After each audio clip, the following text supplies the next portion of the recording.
Hi అండి. Welcome to my channel వాణి కార్తిక్. మా పెళ్ళాక హైదరాబాద్లో ఫస్ట్ శ్రావణ మాసం పూజ అండి. ఎర్లీ మార్నింగ్ 4కే లేచా. ఒక్కళ్ళు కూడా కనిపించలేదు బయట. ఎంతైనా మన పల్లెటూరు పండగలకైనా ఏ మాసాలకైనా 4కే లేస్తారు. ఆ హడావిడే వేరు కదా. పల్లెటూరులో ఉండే ఆ పీస్ఫుల్ సిటీలో ఉండదు.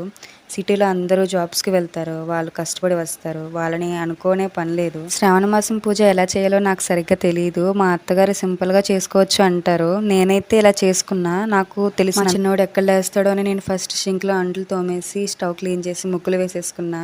ఇంకా ఇల్లు వరండా ఊడ్చి మాప్ కూడా పెట్టేసుకున్నాను నేను. మేము ఉంటున్న ప్రెసెంట్ ఇంట్లో వైట్ టైల్స్, చాక్ పీస్తో ముగ్గు వేస్తే ఆనవాళ్ళు కూడా కనిపించదు.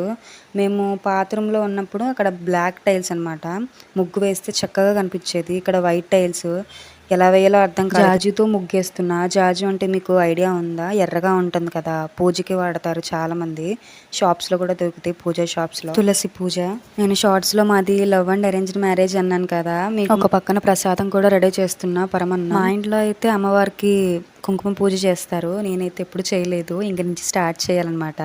నాకైతే మన పండుగలు వచ్చిన శ్రావణ మాసం, కార్తీక మాసాలు ఉన్న ఇంట్రెస్ట్ వచ్చేస్తుంది బాగా పూజలు ఎక్కువ చేయాలి అని. కానీ ఇప్పుడు ప్రజెంట్ అయితే మా చిన్నోడైతే నన్ను అంతగా చేసుకునివ్వడు.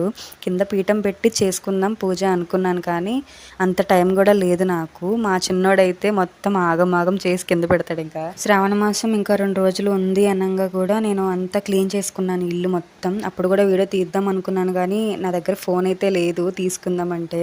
మా చిన్నోడు పడుకున్నాకే నాకు ఏదైనా తీరిక కుదిరి. ఇంకా పూజ మందిరం కూడా క్లీన్ చేసి చాలా రోజులు అయింది. ఇంకా పటాలు మొత్తం తుడిచేసి బొట్టు అంతా పెట్టేశాను. మేము ఈ రూమ్ కి స్టార్టింగ్ వచ్చినప్పుడే మాకు ఈ పూజ మందిరం ఇచ్చారు ఓనర్ వాళ్ళు. మీరు చేసుకోండి పూజ అని. మాది ఆల్రెడీ ఉంది దేవుడి మందిరం, కాకపోతే మేము తీసుకెళ్ళము, ఇక్కడే ఉంచండి, మీరు పూజ చేసుకోండి. ఇంకైతే పసుపుతో అయితే అమ్మవారిని అయితే చేస్తున్నాను. ఇంకా మాదైతే ఆంధ్ర, ఇక్కడ తెలంగాణలో అన్ని బోనాలు జరుగుతున్నాయి. మొన్న అయితే మాకైతే బోనాలు అంటూ ఏంటో కూడా తెలీదు.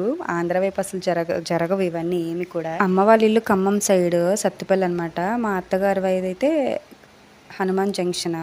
నాకు ఈ బోనాలు అంటే ఏంటో అనేది నాకు సరిగ్గా తెలియదు, కానీ నా లైఫ్లో అయితే బతుకమ్మని ఎత్తుకున్నాను ఒక్కసారి. అయితే నేను అమ్మ వాళ్ళ ఇంటి దగ్గర ఉన్నప్పుడు పెళ్లి కాకముందు ఒకసారి ఎత్తుకున్నాను. అది కూడా అమ్మ వాళ్ళకి తెలిసిన వాళ్ళ ద్వారా బోనం అయితే అదే బతుకమ్మని అయితే ఎత్తుకున్నాను నేను. ఇంకైతే పూజ అయితే స్టార్ట్ చేసేసాను. ఇక్కడైతే తాంబూలం దొరకలేదు, అదే బ్లౌజ్ పీసెస్, గాజులు ఏమీ దొరకలేదు నాకైతే. ఇంకా అవి లేకుండానే పూజ చేశాను.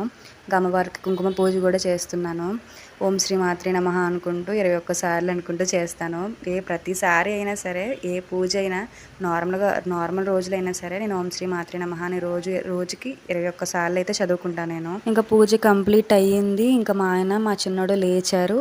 తులసమ్మ వారి దగ్గర కూడా దీపం పెట్టేసుకున్నాను. ఆయన్ని కొబ్బరికాయ కొట్టమంటే లేదు, పూజ మొత్తం నువ్వే చేసావు కాబట్టి కొబ్బరికాయ కూడా నువ్వే. శ్రావణ మాసంలో సంధ్యా సమయం ముగ్గు అనేది ఉంటుందంట. నాకంత తెలియదు. మా అమ్మ ఫోన్ చేసింది సాయంత్రం 4కి, సంధ్యా సమయం ముగ్గు ఉంటుంది, ముగ్గేసుకొని చీకటి పడక ముందే దీపం పెట్టేసేమని చెప్పేసింది.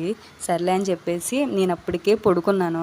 ఎర్లీ మార్నింగ్ 4కి లేచేటప్పటికి నాకు అంత ఓపిక లేక పడుకున్నాను. చాలాసార్లు ఫోన్ చేసింది, ఫోన్ చేసి చెప్పేసింది. తొందరగా ముగ్గేసేసి దీపం పెట్టేశాను. లైక్ చేసి సబ్స్క్రైబ్ చేసుకోవచ్చు కదా. Thank you for watching.